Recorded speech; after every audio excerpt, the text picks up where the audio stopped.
You think you'd enjoy the quiet life of a tea merchant in imperial China. After all, what could be more soothing than long days in bamboo-walled courtyards, surrounded by the earthy scent of dried leaves, the gentle clink of ceramic cups, and the slow hiss of boiling water? But life in the Ming Dynasty was not designed for your comfort, and the trade of tea, though soft in texture, delicate in flavor and steeped in ritual, was a world of early mornings, exacting standards, and ceaseless toil. You may imagine serenity, but you would quickly learn there is no ease in precision, no rest in reputation, and no mercy in trade. So today you will try, just for one day, to live the life of a tea merchant in 15th century southern China. And you may find, before the sun even rises over the tile roof of your home, that this life is not for you. The first light comes not with the sun, but with the chickens. It is the end of spring in Jiang'an, that fertile, river-laced southern heartland of the empire, where mists linger like thin silk between tiled rooftops. In a narrow merchant's house, a Siheon-style courtyard hemmed in by timber and plaster walls, the earliest sounds of life are not footsteps or voices, but the faint cluck of hens from the coop behind the kitchen wall and the rustle of bamboo leaves nudged by a restless breeze. You are not in your own bed. You lie on a wooden sleeping platform, just barely wide enough to stretch your legs. The bedding is a rough cotton mat, thin with age, and your body protests already, hips stiff, neck crooked from a pillow stuffed, not with feathers, but buckwheat hulls. The room smells faintly of dust and tea. You hear, distantly, a coal ember sigh in the brazier by the far wall. You are already late. The merchant rises before the sun because tea does not wait. Nor do buyers, nor the hired hands who carry crates down the muddy roads to the dock. There is no alarm, no snooze, only the knowledge that every hour missed is a coin not earned, and every slack movement is remembered by apprentices and competitors alike. You rise slowly, joints cracking, spine aching. There is no mirror. You splash water from a ceramic basin over your face, cupping it with hands still stained faintly with tannins. The water is cool, and it smells faintly of old stone and iron, drawn from a rain jar the night before. You dress in plain but clean robes, unbleached cotton, dyed faint gray with ash water. Nothing flamboyant. You are a merchant, and Ming law still ranks you beneath even a poor farmer. Best not to show too much color. Outside a rooster crows. The sound slices through the mist like a string pulled tight. In the courtyard, the flagstones are slick with dew. The moss between them glows a pale green, though the sky is still the color of wet ink. At the edge of the courtyard, the tea storeroom awaits. You hesitate for a moment before opening the wooden shutters. There is no time to admire the silence of the morning. You must begin. Inside the narrow kitchen, the brazier from last night has gone cold. You kneel beside it and reach for a bundle of twigs wrapped in old rice paper. The fire must be coaxed to life slowly, deliberately. There is no flint striker, just a glowing coal kept overnight in a clay jar, nestled in ash to preserve its heat. You blow gently until it glows like a ruby in the darkness. A curl of smoke winds upward. The twigs crackle. It takes several minutes to feed the fire until it's hot enough to heat the kettle. You set it atop the brazier. The kettle is cast iron, heavy, blackened with age, and faintly pitted. The water, drawn from the cistern by your apprentice an hour ago, must reach a near boil, but never fully. The flavor of tea bruises easily. You must know the right moment by sound, when the bubbles are the size of crab eyes, not fish eyes. If you wait too long, you ruin it. If you pour too soon, it's weak. This is only water, and already you are tired. The tea to be tasted this morning is one of your newer batches, grown on a hillside in Anhui, packed and sent by mule to your shop 3 weeks ago. You unpacked it yourself, carefully untying the bamboo twine that held the compressed bricks. The aroma was faintly smoky, slightly too much exposure to open fire during the drying process, perhaps. You pour a small amount of dry leaf into a warmed porcelain bowl. The leaves crinkle, delicate, with edges the color of rusted copper. You breathe it in. Inhale, exhale. It is a ritual, a test, a reassurance. Not every tea can be trusted. Before you can sell anything today, the tea must be sorted and graded. There are no machines, no standardized systems. Only the tools you trust. A bamboo tray, your eyes, your fingers, and the memory of what makes a leaf worth a coin. Your knees ache as you crouch beside the wide sorting tray. You spread a small handful of dried leaves onto the woven surface. The sound is gentle, a soft hiss as they tumble across the grain. You begin sorting by shape and color. Large, whole leaves in one corner, smaller fragments in another. Dust and broken particles are swept to the side. They will be sold cheap to porters and servants or boiled into medicinal infusions. Some leaves are curved like eyebrows. Others are twisted, flat, or curled tight like silkworm cocoons. Each speaks of how it was rolled and dried by sun, by smoke, or by careless hands. You examine them with a quiet intensity. A single improperly dried leaf, charred at the edge, brittle at the center, can ruin the flavor of a whole bowl. If your buyer finds it, they will not return. Your eyes grow tired. You blink, your back begins to burn. You straighten for a moment, hear a vertebra pop, then return to the work. This will take hours. Tea merchants do not sell tea. They sell trust, and that trust is earned leaf by leaf. The sunlight has finally breached the gray sky, slipping over the tiled rooftops and casting pale beams through the wooden shutters of your storeroom. You light a stick of incense, not for worship, not even for scent, but to ward off the damp that clings to every surface this time of year. The air is heavy. Your ledgers sit on a lacquered desk in the corner, edges warped by humidity, pages tinged with old fingerprints and smudged ink. The brush is thin. The inkstone has been wetted. You grind the ink stick slowly in a circular motion. The sound is rhythmic, a rasp like distant sand. Inventory must be logged. Every liang of tea, weighed, recorded, and cross-checked. You have 3 main batches this month. Longjing green from the West Lake foothills, compressed poor bricks from the Yunnan traders, and a curious batch of white buds purchased cheaply from a traveling scholar who claimed they were a gift from a provincial magistrate. You weigh each parcel on a carved stone scale. Counterweights of bronze, shaped like small turtles, balance each side. The slightest miscalculation can throw off not only profit, but trust. If your patrons feel cheated, they will speak.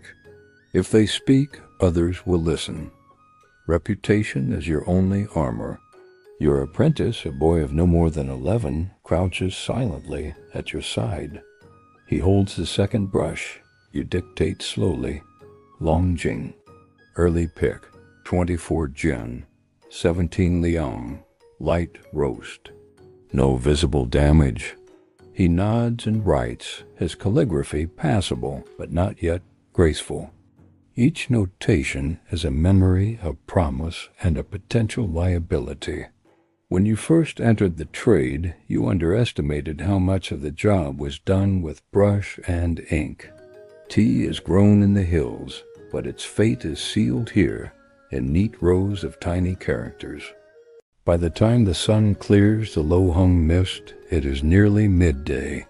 The baskets are packed, not with loose leaves, but compressed cakes wrapped in mulberry paper, sealed with your personal red stamp.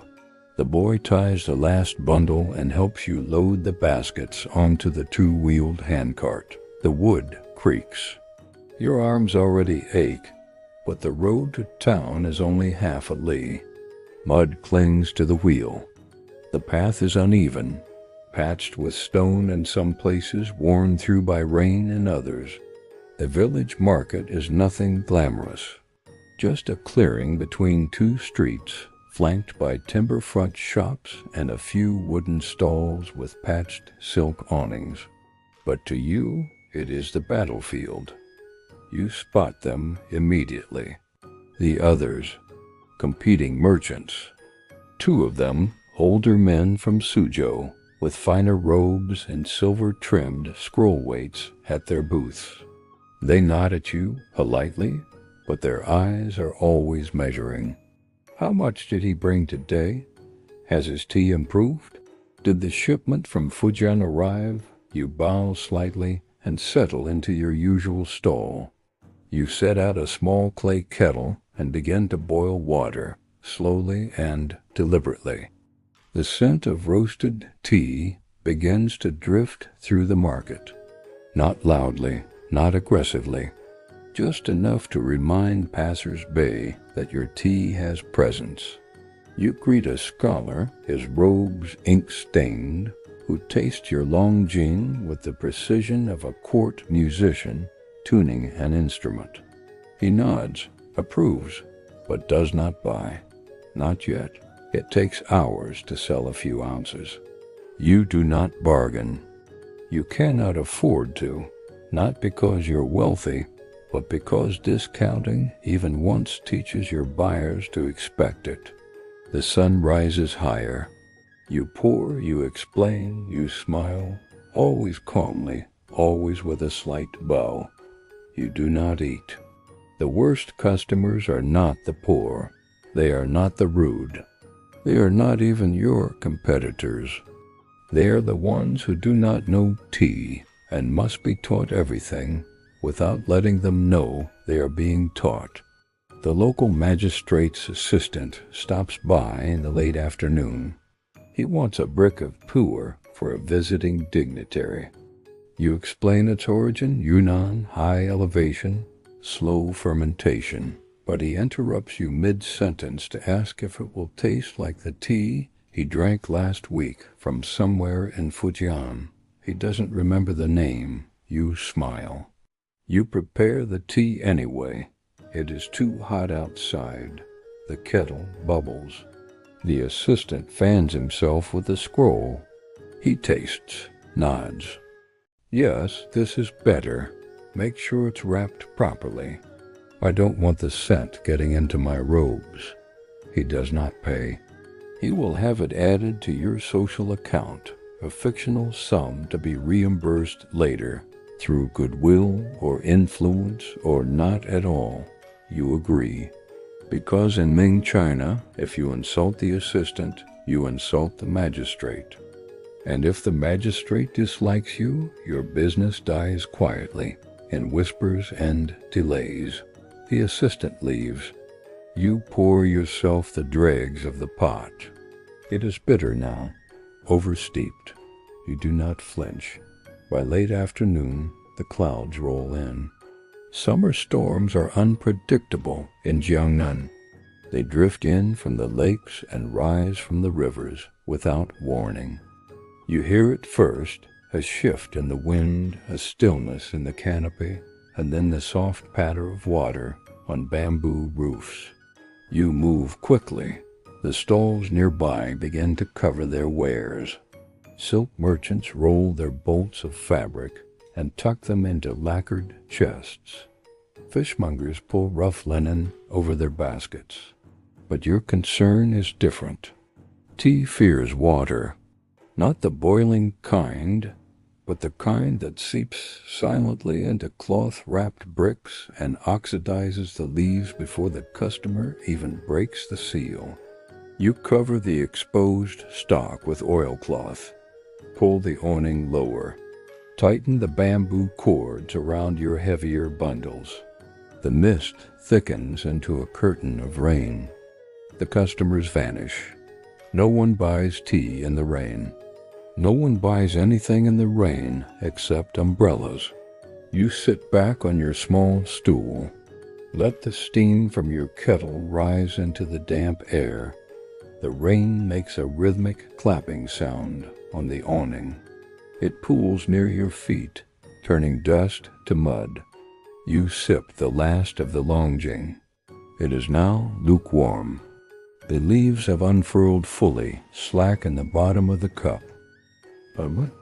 And in this moment, sitting in a puddle of old rain beside a stall that may or may not break even this week, you feel the deep silence of your trade.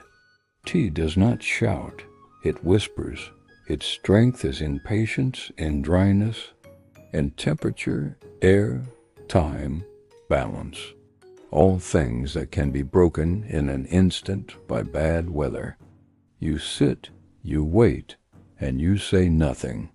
By late evening, the rain has slowed to a fine mist. The sky is now a dull pewter. The street is quieter, save for the squelch of sandals in wet earth and the soft creak of overloaded carts heading home. You wrap up your stall in silence. Your apprentice follows your movements without being told. He knows which bricks to place at the bottom of the basket. He knows which customers to avoid tomorrow. As you pull the cart back along the narrow track to your home, you pass other merchants, familiar faces with familiar loads. One carries bolts of dyed cloth from Hangzhou. Another hauls dried dates and salted fish. You nod, they nod back. Sometimes they talk, sometimes they don't. This evening, one leans in and mutters, "Heard the prefect in Suzhou is banning unlicensed sellers next month. Might affect your Anhui supplier." You make a small sound, not quite agreement, not quite surprise. Information like that isn't spoken too loudly.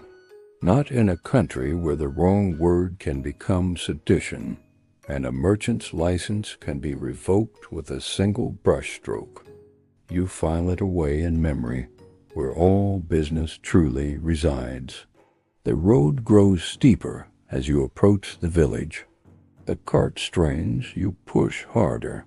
You pass a boy flying a paper kite from a roof. The string has gone slack in the windless dusk. It flutters half-heartedly, then sinks. Like you return home.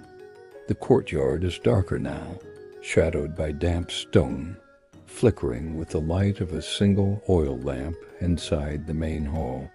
You remove your shoes, shake off the water, and set down the baskets one by one. You feel your back throb. Dinner is already prepared. Plain rice, a few pickled vegetables, and a thin soup. You eat without speaking. Your apprentice does the same. The silence is not tense. It is ritual. Afterward, you unroll the ledger scroll. The paper feels heavy in your hands. You trace your fingers over the earlier entries, columns of characters, each one standing for hours of labor, for hills climbed, for haggling endured. You pick up the brush, dip it in ink. June 14th, rain, half basket sold. 2 bricks promised for magistrate's clerk. 1 scholar promised to return. Price held. You pause. You do not write profit uncertain. Bet is understood. You never write your doubts. Outside, you hear the wind pick up again, dragging leaves across the stone floor of the courtyard. The apprentice has fallen asleep beside the brazier. His hands are stained faintly with tea dust. You close the ledger. Exhale. Today was not a success, but it was not a failure either. And that is often the most you can hope for. You light another stick of incense. This one is for you. You prepare one final pot of tea, not to sample, not to sell, not to impress a buyer or demonstrate quality. This one is for drinking, alone. You choose the small yixing pot, red clay, familiar in the hand. You choose the Longjing again, not because it is the finest, but because you know it best. You pour the water slowly, watching the steam rise in lazy tendrils. You sit by the open window, knees drawn up beneath your robe. The sky is now a faded violet. The last of the rain is dripping from the roof, one drop at a time. You sip. The tea is slightly oversteeped, slightly bitter, but it's warm. It tastes of earth and leaves and sun-warmed terraces somewhere far away, places you haven't seen but whose labor runs through your fingers each day. You do not think about profit margins or permits or competition. You only listen to the sound of the garden and the faint breath of the wind. For this brief moment, this one cup, there is no transaction, only tea. Long after midnight, the house is still, but you are awake. The tea sits in your belly like a warm stone. Outside the walls, frogs murmur in the rice paddies. Somewhere far off, a dog barks once, then falls silent. You slip from your bed quietly and pad through the wooden corridor toward the back room, the storehouse. It is not locked. That would imply distrust, but you always shut it with care. The door groans softly as you ease it open. Inside, the air is thick with scent, not perfume, not incense, but the deep, dark aroma of tea leaves resting, aging, changing. Bricks of pu'er are stacked in tiers like ancient manuscripts. They rest under linen cloths, breathing slowly in the night humidity. Small ceramic jars of scented oolong sit, sealed with wax and marked with brushstrokes, so old you have forgotten whose hand wrote them. This is where your wealth lies, not in coin, not in land, but in this quiet room where heat and time work their slow alchemy.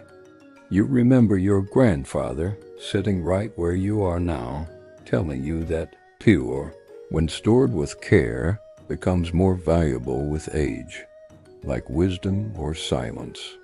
But only if no one touches it, only if it is not ruined by a careless apprentice or a leaking roof. You glance upward, no drips, no cracks. Still, you feel uneasy. It is the curse of all merchants. Even when nothing is wrong, the mind invents what might be. You light no lamp. You sit in darkness, and you breathe in the scent of leaves that are older than some emperors. At dawn, just before the courtyard begins to glow with morning light, a messenger arrives. He wears a plain robe, travel-stained and damp at the hem. A bamboo scroll case hangs from his back. You greet him with a bow and a warm towel for his hands. He has no tea to sell, no samples, only words, and that in your world is more valuable than any bundle. He unrolls the scroll and presents it to you with both hands. It is from a grower in the hills west of Hanshou, a family Yue traded with for years. They do not write often. When they do, you read slowly. The characters are uneven, clearly not written by a scholar, but they carry weight. This year's rain has come early. The terraces are soft. Picking will begin late. Insects worse than usual. But the leaves are promising. Tell your buyers not to rush. What is good cannot be made faster. You reread the final line twice. What is good cannot be made faster. You place the scroll on your desk. You will not respond immediately. The growers expect no reply. They know your silence means trust. But still, you make a mental note.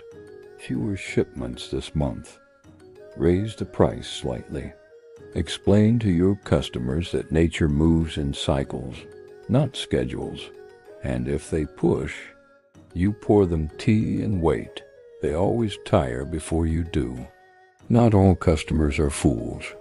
One arrives by sedan chair that afternoon. A woman in her 30s, sharp eyes, voice like polished steel. Her sleeves are embroidered with peonies, but not the gaudy kind, the kind that speak of old money, not new. She does not smile. I am seeking something for a relative in the ministry, something that says refined taste without being wasteful. You offer a blend green with a trace of osmanthus. She declines without tasting. Everyone sells osmanthus now. I want something aged, something with a story. You nod and rise, quietly retrieving a sealed jar from your private shelf, aged pu-erh from a year of drought, thick with the scent of earth and time. You pour. She watches the leaves unfold. Did this come through Yunnan's southern route or the mountain pass? You blink. Most buyers can't tell a pu'er from a peanut, but this one knows more than she lets on. Mountain pass, you answer. Via Simao, carried in winter. She sips. Good. That means it traveled slow. You nod again. You do not smile. You are not here to entertain. I'll take 2 bricks. Send them to the red pavilion on the west road, marked for Lady Min. You bow. No haggle. No flourish. She leaves as quickly as she came. You watch the sedan chair vanish into the alley. Then you exhale. You will not forget her. And you will be very careful how you package those bricks. As dusk falls once again, you run your fingers over your supply ledger.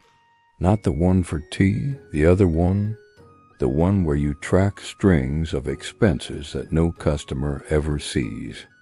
Oil for the lamps, charcoal for the brazier, paper, always paper, imported from the north because the local batches bleed ink too easily. And bone, ground ox bone, which you buy in fine powder to mix into the paste that seals your signature stamps. No one asks why your seals are so crisp. They just assume you are precise. But your precision has a cost. So do your robes, not silk, never silk, but high-quality cotton dyed in indigo, changed seasonally to avoid the mildew that eats through sleeves in this climate.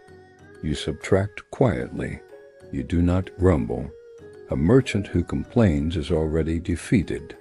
You close the scroll. Outside in the road, 2 boys are chasing a paper ball. One trips. The other laughs. Their laughter drifts into your window, and for a brief second, the weight lifts. You remember being their age.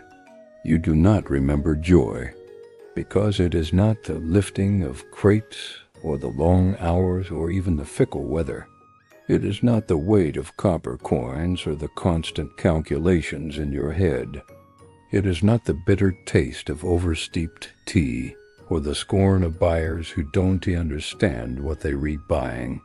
It's the silence, the constant, unrelenting silence of a trade that is built on patience, precision, and restraint. You would think the hard part is hauling tea through the rain.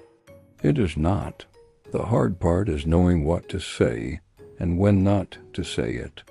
The hard part is reading a customer's face and deciding in that moment whether to offer the expensive jar or the cheaper one with the better story. The hard part is storing leaves for years, waiting for them to age, knowing you might die before they reach their worth. You wouldn't last a day, not because you were weak, but because you were loud. And tea, in this world, rewards the quiet. The true day doesn't begin at sunrise. It begins in the dark when the streets are still sleeping and the sky is black silk stretched taut above the roofline. Before the city stirs, before the apprentice even wakes, you are up. You tie your robe with practiced care, double knotting the sash so it won't shift during the haul. Your hands work from memory, not out of discipline, but necessity. You do not have time to think about sleeves when there are coins to chase. In the kitchen, the coals from yesterday's fire are still faintly warm. You nurse them back to life with scraps of dried pine blowing softly until the heat returns, building like breath through a flute. One pot of tea, one bowl of millet congee. No indulgence. You eat standing, watching the sky slowly lose its stars. The rooster from the neighbor's yard begins to call. You wince not at the sound, but at what it signals. The others will rise soon, the road will fill, and your head is already full. You check the bundles by the door, each wrapped in cloth marked with a different buyer's sigil. A pine, a wave, a crescent moon. Each name matters, each reputation even more. A misbacked brick means an insult. An insult means a lost account. A lost account means rice without tea. You shoulder the pole. The baskets sway on either side, perfectly balanced, perfectly silent. You step into the alley just as the horizon begins to pale. Another day begins.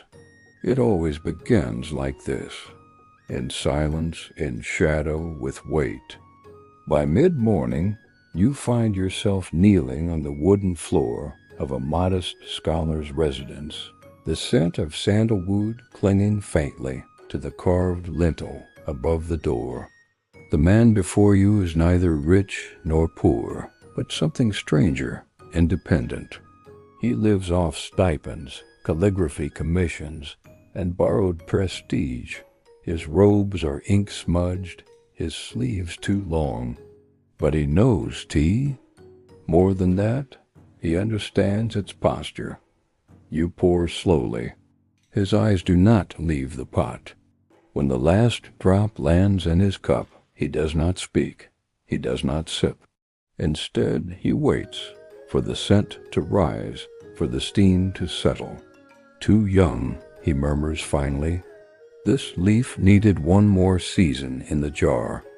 You resist the urge to explain that this batch was picked during the early rains, that your supplier's wife had died and the pickers were rushed, that it was the best you could do under the circumstances. None of that matters. In tea, only the result matters. Intention is invisible. He lifts the cup again. Still not bad. Better than most of what I tasted in Suzhou. That is both compliment and warning. He'll buy this time, but the leash is thin. He scrawls a short note on a piece of mulberry paper and presses his seal. Payment will come later through one of his students. You tuck the note into your sleeve without comment. As you leave, he calls out after you. Next time, bring something older or something stranger. You nod. You do not promise. Promises are too expensive. The markets never sleep. Not truly. Even in the quiet hours when the vendors are scraping last day as rice from wooden bowls and the shutters have been drawn, Money still moves, or more precisely, the idea of money does. In your ledger, 3 columns rule your life: owed, received, and vanished. The last one, of course, has no heading, but you know it well. It is where the dreams go. Today, a buyer from Wuxi was meant to pay the second half of his shipment. Bricks of first flush green, wrapped in reed paper, and sent by courier 10 days ago. He assured you in person that the money would come before the Dragon Boat Festival. It is now 3 days past. You do not write to him. That would suggest panic. You do not send a runner. That would betray weakness. Instead, you wait like a spider in a corner, still and listening. You know his position. His uncle holds a small post in a customs office. His wife owns 2 lacquered mirrors. He cannot afford disgrace, but men like him gamble on silence. If you let this slide, he will push again and again. You open your box of loose coins, the copper cash you use for buying kindling and dried mushrooms. Each coin has a hole in the middle, worn by string and time. You slide one between your fingers, remembering how many bricks of tea this simple disc once bought in the South, before the taxes rose, before the river floods, before you learned the word vanished. You will wait 3 more days. Then you will call in a favor, a quiet visit from a man who speaks rarely but drinks very bitter tea. He is young, no older than 16, and his hands tremble when he pours. You watch from the corner of the room, saying nothing. He adds water too quickly. The leaves haven't breathed. He covers the pot before the steam has lifted. He is eager, and eagerness is dangerous. The guest is a silk merchant from Yangzhou, rich, important, easily offended. He waits with the polite stillness of someone who has already judged the room. You have 5 heartbeats to correct the mistake. You move quietly, not scolding, never scold in front of guests, but gently replacing the pot, lifting the lid, and draining the oversteeped tea into the discard bowl. You speak softly, almost as if to yourself. When leaves green, you cannot hear the story they came to tell. The apprentice bows low, ashamed, but you nod to him once, not unkindly. The merchant raises one eyebrow, but says nothing. You begin again, slowly, precisely. Water at the right temperature. First rinse poured over the cups to warm them. Second pour allowed to steep just long enough for the leaves to unfurl and sigh. The scent rises, faint orchid, earth, and the memory of rain. This time the guest nods in approval. When he leaves, you turn to the boy. He bows again, deeply. I thought faster was better. You do not sigh. You simply gesture to the pot. The leaf is not a horse. It does not race. It listens. You do not punish him. His punishment will come the next time he tastes scorched tea and knows it was his own hand that ruined the flavor. That is the way of learning in this house. Quiet, slow, irreversible. The storeroom smells wrong. It is not immediate, not overwhelming. Just a faint sourness, like forgotten cabbage or wet straw, hiding behind the rich scent of dried leaves. You kneel beside the stack of tea bricks in the far corner, lifting the cloth that covers them. The outer layers are intact, but the inner ones, no. You see the gray film clinging to the pressed leaves, like spider webs woven by ghosts. Mold. Not the good kind, not the noble aging of well-aired pure, the slow bloom of microorganisms that deepens flavor and complexity. This is ruin. This is misjudged humidity, a leaking corner of the roof, a forgotten jar left too long in silence. You could try to save it, scrape the mold, rewrap the bricks, hope for a buyer whose nose is dulled by age or indifference. But you do not. Instead, you light a small brazier and feed the ruined bricks to the fire, one by one. The scent is terrible, bitter, acrid, a betrayal of everything a tea merchant holds sacred. You watch without blinking. Each brick represents not only money, but trust. If this tea reached a client's cup, it would stain more than their palate. It would stain your name. And a name, in this business, is harder to rebuild than a roof. When the last brick crumbles to ash, you sit by the brazier and sip a small cup of cold tea. Outside, the rain begins again. In the corner of your workroom sits a lacquered box. Inside it, a thin stack of folded letters tied with faded silk cord. They are not bills, not orders, not supplier inventories. They are not meant to be read aloud or filed. These are letters you have written, but never sent. Some are addressed to old buyers who vanished without a trace.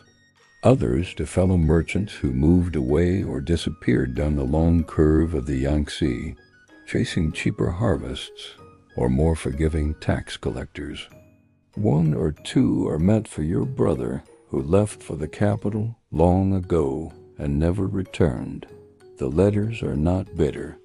They are not even particularly sad. They are observations, fragments of thought too delicate to share aloud. How the early summer oolong this year carried a note of raw bamboo.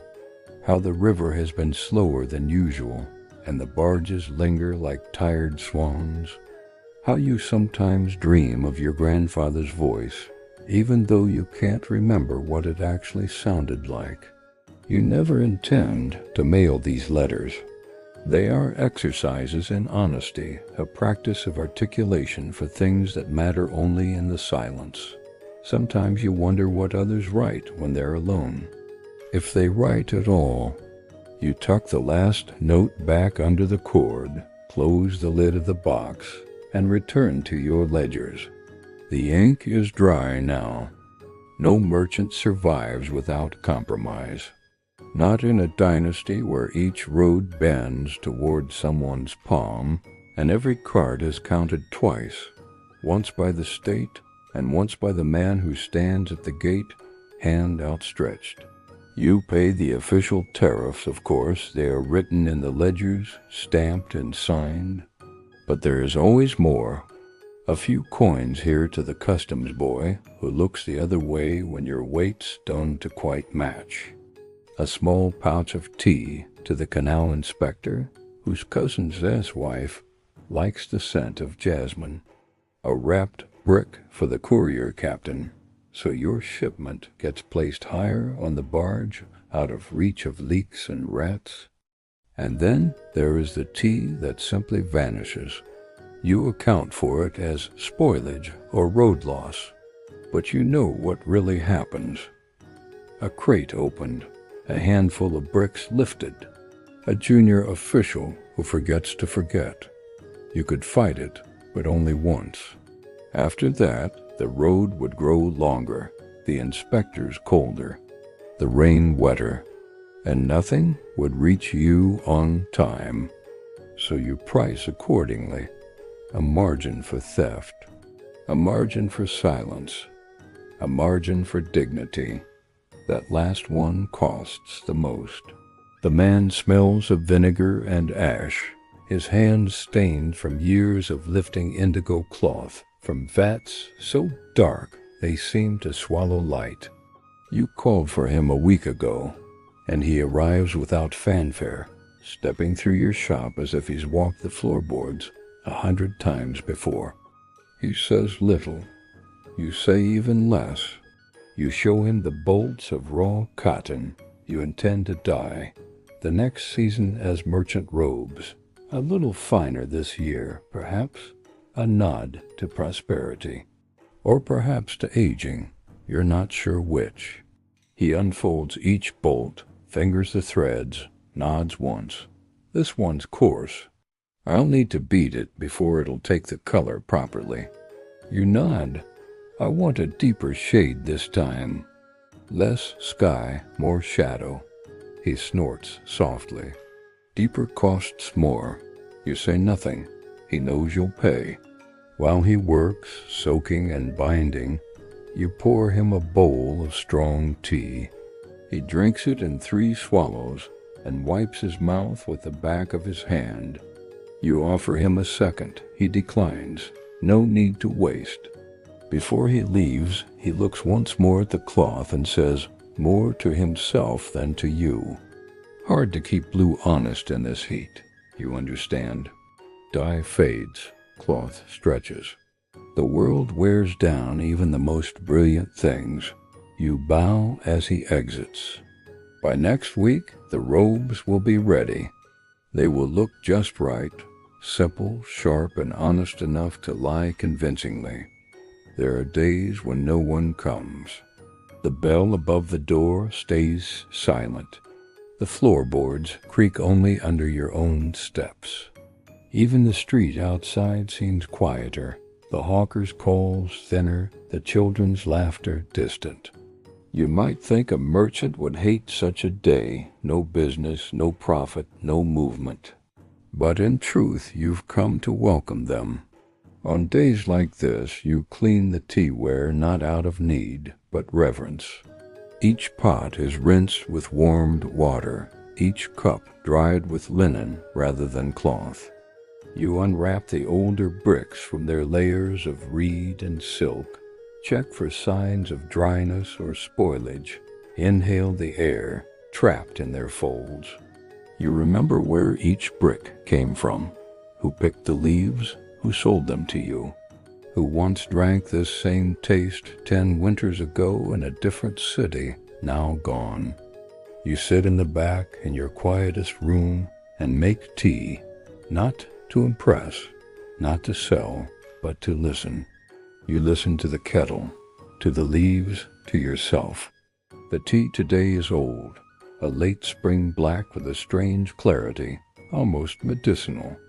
It has grown smoother with time, but sharper too, like a man who has outlived the need for small talk. You drink alone, slowly, no guests. No rush, just the silence and the taste. Some days teach you more than any customer ever could. He is not early, but he is exact. His arrival feels like punctuation, a closing bracket on the sentence of your morning. You've been expecting him since the 4th day of the cycle, when his last circuit ended, and the rumors began again about short waits in the southern quarter. He enters without a word, his robes neat, his belt clasped with quiet authority. He does not bow. He simply stands, scanning the room like someone measuring furniture before a move. You pour tea, as is required and expected. He drinks without comment. I hear, he begins, softly, that your weights are always exact. There is no answer that is not dangerous. You nod. He continues, now looking over your shoulder, past the shelves of sealed bricks, and toward the back room, and that your bricks age well. Another nod. Silence is safer than flattery. He lifts a wrapped package from a nearby crate, weighing it in his hand. He unwraps it carelessly, as if it were firewood, and crumbles a leaf between his fingers.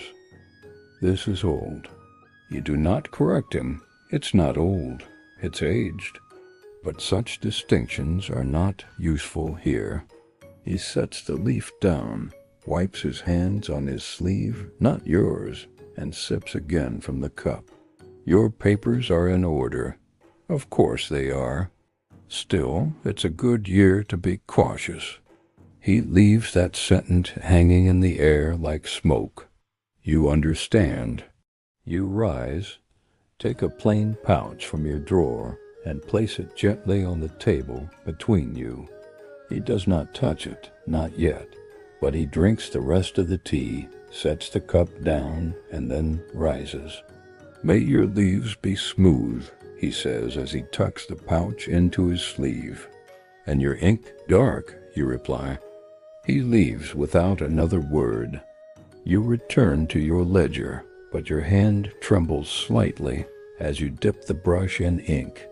The festival comes without asking. The lanterns begin appearing along the alleyways days before the actual night, paper globes in red and yellow, strung from the eaves by children with sticky fingers and half-tied knots. You do not celebrate the way you used to. When you were younger, you might have hung silk banners outside your shop or hired a flute player to draw in the nighttime crowd. Now you simply hang one modest lantern at your door, orange, unadorned, its glow soft enough not to blind the moths. Still, the street shifts, the smells change. Sweet rice, fried dough, pickled plums. The sound of firecrackers begins to crawl into the afternoon. Even the customers are different, slower, warmer, more willing to talk about family and less insistent on discounts. You sell more this week than you did in the last 2 combined. Everyone wants tea for their offerings, for guests, for rituals.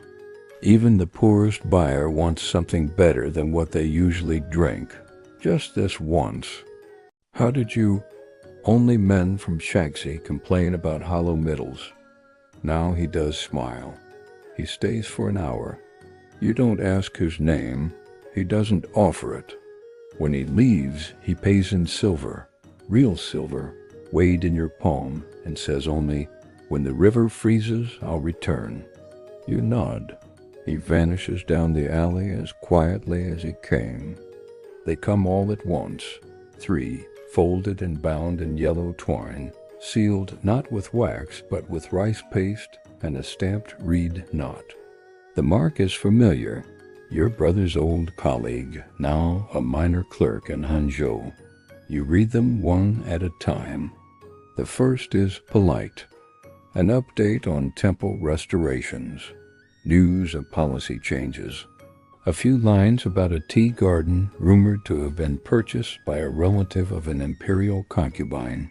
The second is less formal. He asks if your knees still ache in the cold, whether the lantern festival passed quietly. He includes a sketch of a new water clock that supposedly mimics the tides. The third is different. Short, direct, a name you haven't read in years. A cousin, arrested. Something about the falsification of salt ledgers. Something about exile. Something about people asking questions. You fold the letter slowly. Later, you pour yourself a cup of aged, green, sharp, clean, astringent. You stare at the steam curling from the rim. This is the way politics enters your life. Not with soldiers or orders, but with quiet ink on cheap paper. You burn the third letter that night, not because you are afraid, because you know how quickly silence becomes currency. You knew it was coming. The signs had gathered like dust, slowly, softly, until they could no longer be ignored. He began rising later, taking longer with deliveries. Forgetting small things, the weight of a lien, the wrapping sequence for the green bricks, the order of the tea leaves on the shelf. One morning he asked you, "Have you ever wanted to go west?" You blinked. West? Not the capital. Beyond it, past the mountains, into Sichuan, or even farther, where the caravans go, to the edge of the maps. You didn't answer.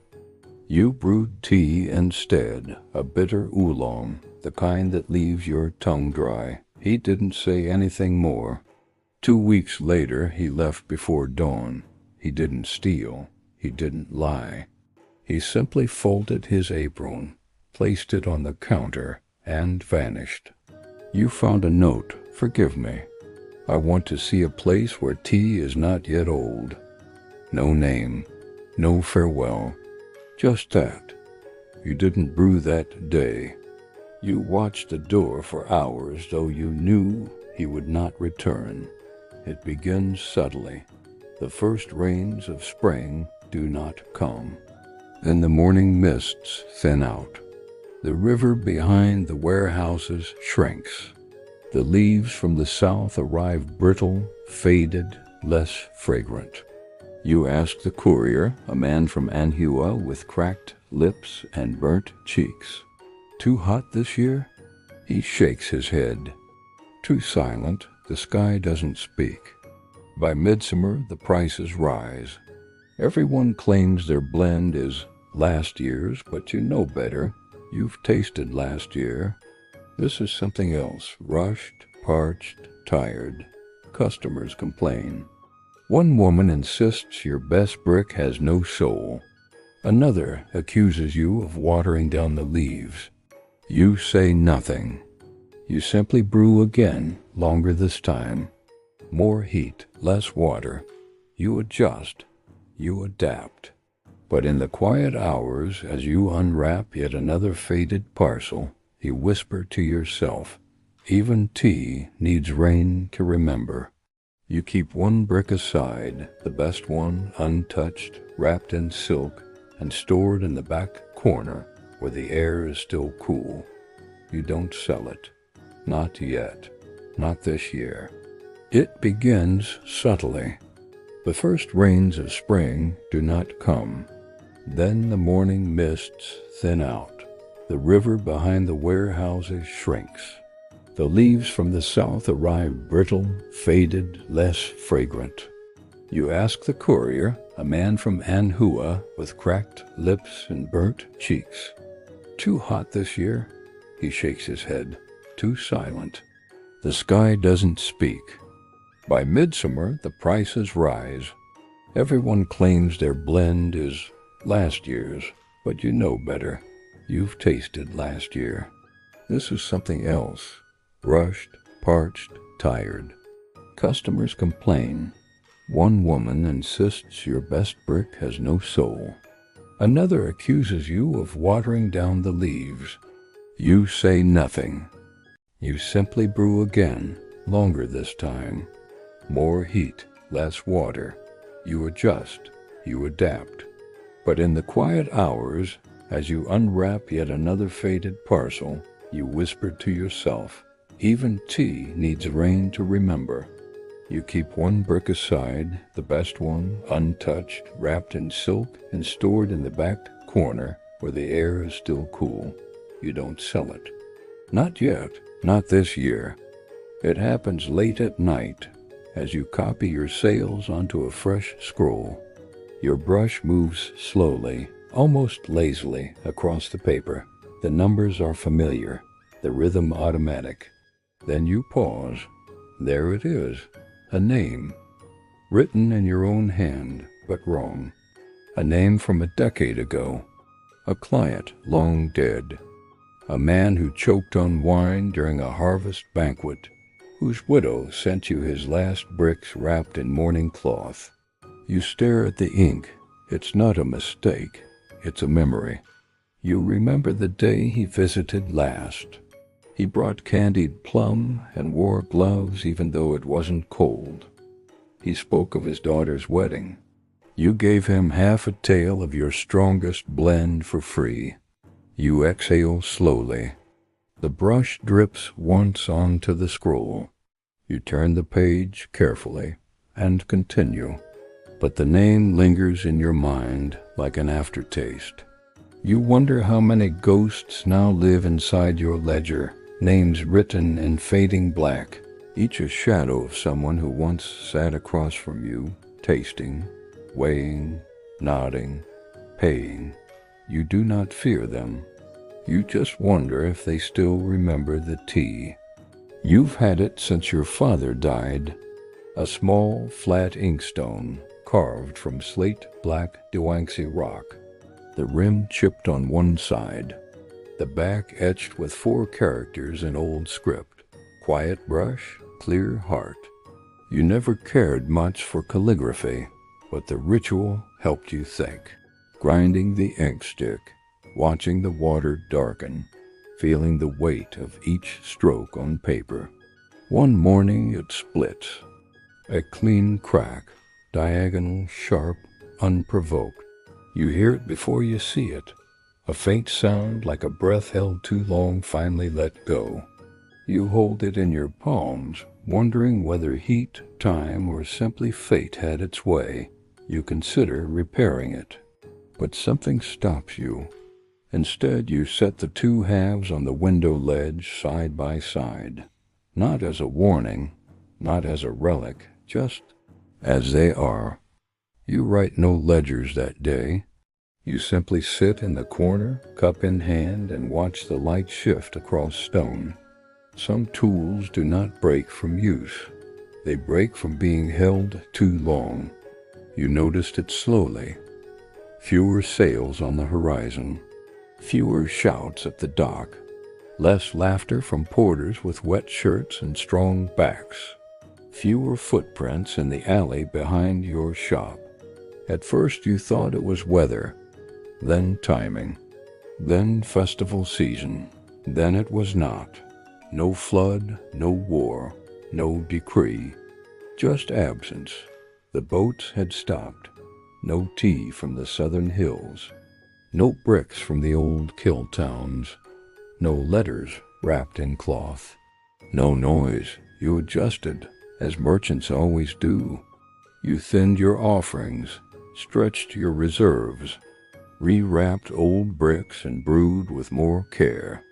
Customers noticed. Some left, but the silence did not. It lingered, like the space between sentences, like the moment between pour and sip. One evening you asked the river, "Where have they gone?" It did not answer. It only moved, slow, brown, and indifferent. You brewed a cup from a cracked cake 3 years too old. It tasted like waiting. He arrived in the dry season, wearing silk too fine for the alley, shoes without dirt, and a voice like a scroll unrolling, smooth, rehearsed. He didn't ask for tea. He asked for dust. From your oldest bricks, the broken ones, the parts you sweep from the floor. You blinked. Dust? Yes, the aged particles. The sediment, the memory. You studied him. The way his hands never touched the shelves. The way his nose wrinkled at the scent of ferment. For what purpose? He smiled. Perfume, incense, maybe medicine, maybe illusion. He offered 5 silver taels for a pouch of swept remains. You gave him a pouch from the floor, mixed with years of ash, tea, and time. He held it like a relic. This, he said, is the soul of 100 brews. You didn't reply. When you left, the shop felt heavier. Not dirtier, not cleaner, just more aware of its own decay. At first, it seemed like coincidence. One visitor forgot to finish their cup. Then another only sipped once. Then 3 came in a row, drank silently, and left their porcelain bowls half full. You began watching the cups more than the people. It wasn't the tea. You brewed carefully, as always. Rinsed the leaves, dimed the steep, poured slowly, but the cups remained still.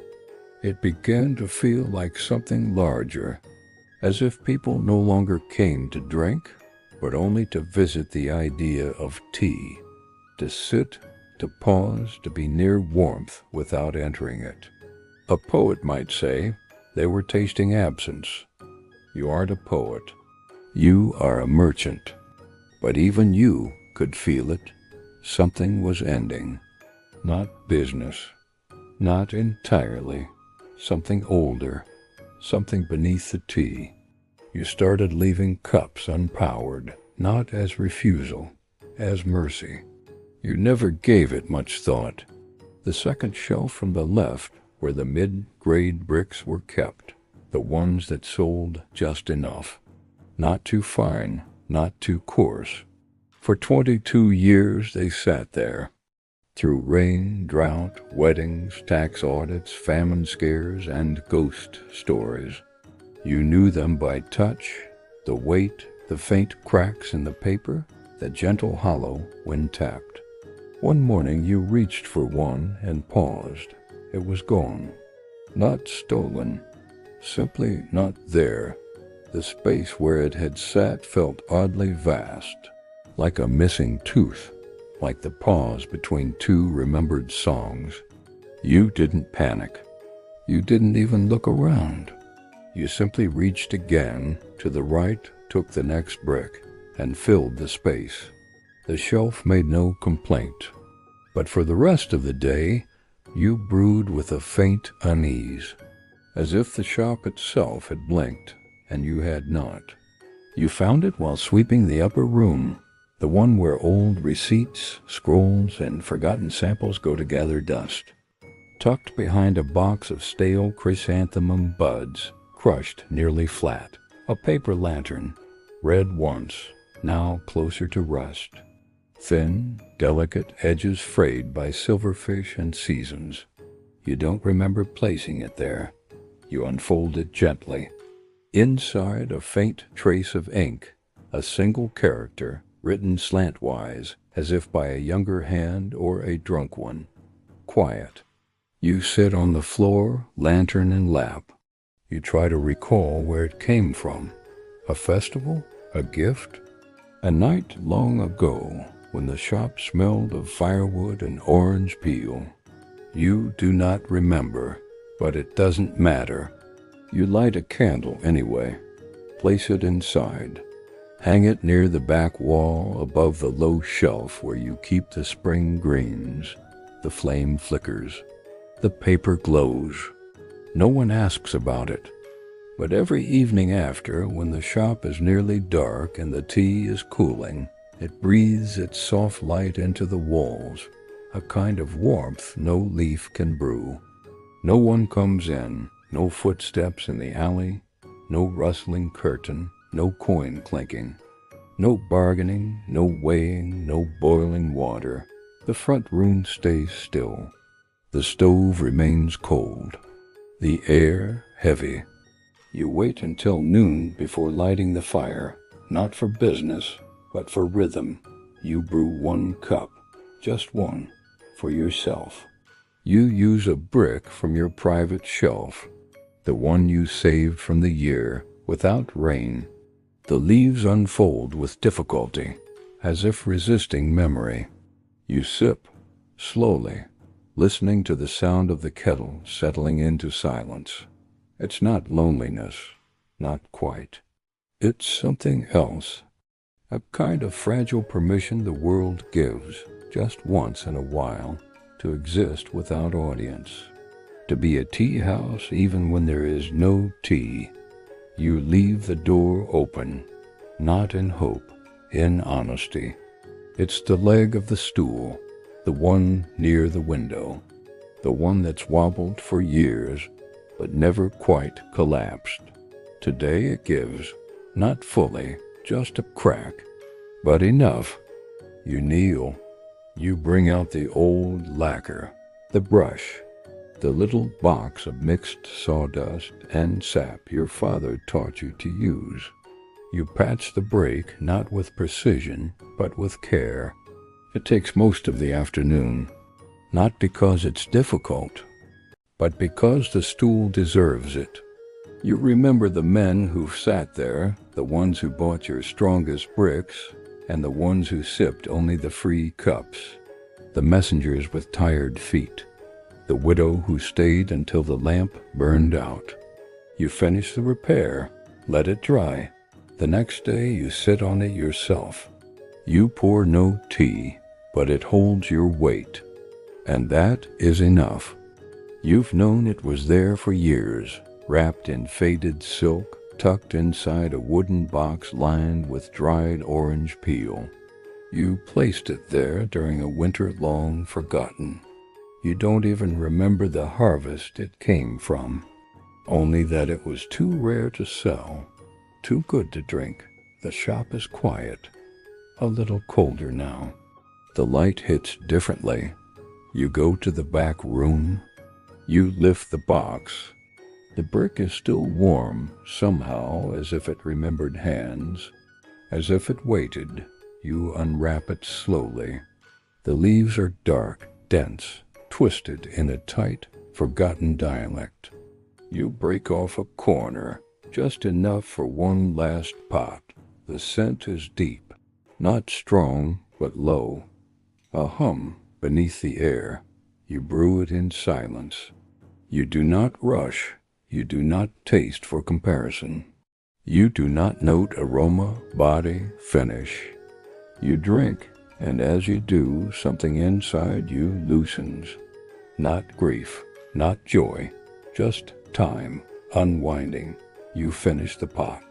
You do not save the rest. You return the brick to its box, not to preserve it, just to remember the shape of keeping. The shop is still there, somewhere beyond time, behind paper walls, between two calendar pages no longer printed. It remains. The floor creaks the same way. The windows still catch light around the same hour.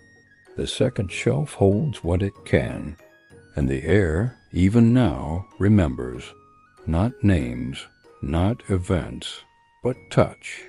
The warm press of a teacup between fingers in winter. The sound of boiling water when all else is quiet. The weight of silence after a guest has left. The way a tea leaf opens, slowly, without audience. No one lasts forever as a tea merchant. Not because of failure, but because the work never ends, only fades into other hands, other rooms, other cups. You leave or stay. And the tea remembers you exactly the same way. Briefly, completely, then not at all. A breath, a taste, and the faint curl of steam rising into silence.